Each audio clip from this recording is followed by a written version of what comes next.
I am back with another maps video today. So today is map video number 7. So for map video number 7, I have 7 maps. So some of the maps today include what are the most spoken languages around the world, who are the richest people in the world as of 2024, and one of them is going to be about how much do we depend on uranium from around the world for the things we need here at home.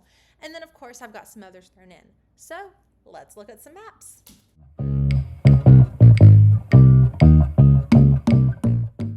So for the first map we're going to look at today are the most spoken languages as of 2023.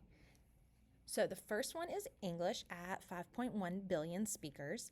Then you have Mandarin at 1.1 billion, Hindi at 610 million, Spanish at 559 million, and then rounding out the top 5 is French at 310 million.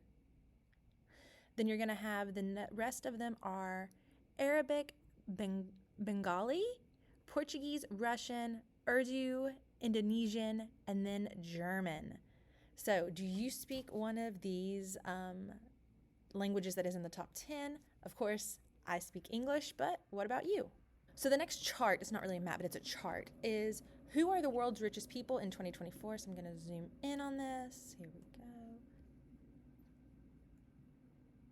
All right, so it's showing that number 1 is going to be the Bernard Arnault family with $212.1 billion. Then you're going to have Elon Musk at $194.6 billion, Jeff Bezos at $192.4 billion, Mark Zuckerberg at $161.8 billion, and then rounding out the top 5 is Larry Ellison at $144 billion. Then you also have Warren Buffett, Bill Gates, Larry Page, Steve Ballmer, and Sergey Brin. You also see like the top woman, which is Franciscus B. Myers and her family. You've also got Alice Walton, of course, of the Walmart family. You're going to have the top 10 in China and India, the top 10 in tech, which is like Bezos, Zuckerberg, Ellison, Gates. In finance, Warren Buffett and Bloomberg. You're going to have Ken Griffin. In media, you have the David Thompson family, the Rupert Murdoch family. And then in sports, I don't know if it's going to let me show. If you can see down here, it's Stanley Kanoki. I don't have a clue who that is. Jerry Jones, Robert Kraft.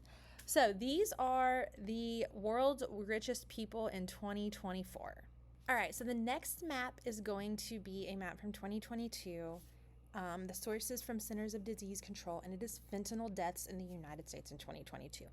So it's really sad for me because West Virginia is my home state, and we did have the highest rate of fentanyl overdoses, fentanyl overdose deaths in 2022.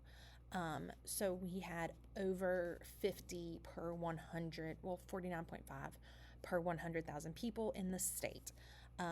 2 of the other states that are in the top are going to be Tennessee and Maine. You're going to see then these dark pink. So you're going to have like New Mexico down here. You're going to have North and South Carolina. You're going to have these northern states, Vermont, New Hampshire, Massachusetts, Rhode Island, Connecticut. Then you're going to have these states around West Virginia. I do see Delaware here is in this darker purple also, as in Tennessee and Maine. And then you're going to go to the light pink and the almost like purpley color are the ones that had the least number of fentanyl overdoses. But this is just a map that's showing you where this fentanyl drug crisis is really hitting in the United States.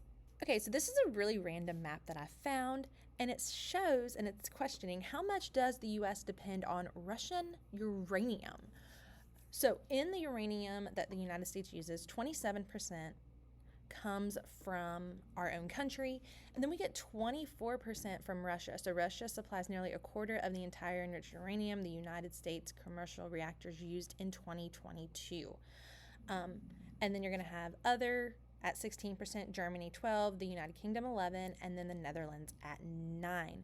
So did you know that we use so much Russian uranium? I did not have an idea of how much we used, but Now I do. Okay, so I think this is just a really interesting map. It says there are more people living inside this circle than outside this circle. So this is going to be like India, China, Japan, Indonesia, those really, really densely populated big cities. So more people live in this circle than live in all of this other land. So the next map we're going to look at says, since 1988, the winning presidential candidate in Nevada and Ohio has gone on to win the overall election 89% of the time. So that is saying when we have our general elections in November, if the person wins Ohio and if the person wins Nevada, they are more likely, 89% of the time, going to win the overall presidential election.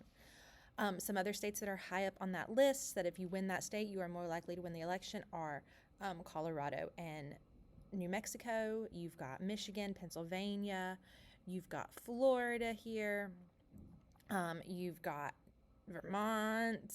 I always get Vermont and New Hampshire mixed up. But they're more, if you win that state, you are more likely to win the presidential election. So do you live in a state that if the person wins that state, they're more likely to win?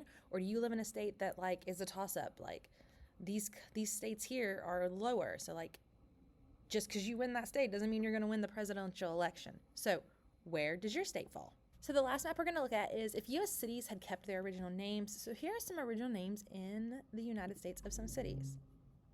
So West Virginia, you have Fort Lee. In Florida, you've got Calford, Fort Dallas. In Minnesota, you've got Last Chance. In Oregon, you have The Clearing. Nevada, you've got Lake Crossing. California, Fresno Station. Texas, you've got Waterloo. Let's see. In Wyoming, Cow Creek Crossing. Iowa, Fort Raccoon. Let's see, New York, you've got Beaver Creek. In the Northeast here, you've got like Fort Goodhop, New Amsterdam, Fort Christina, Fort Charles. North Carolina, you've got Bloomsbury. Let's see, in Kentucky here, you've got Corn Island. I don't know of very many islands in the state of Kentucky. So do you have a city in your state that used to be one thing and is now another?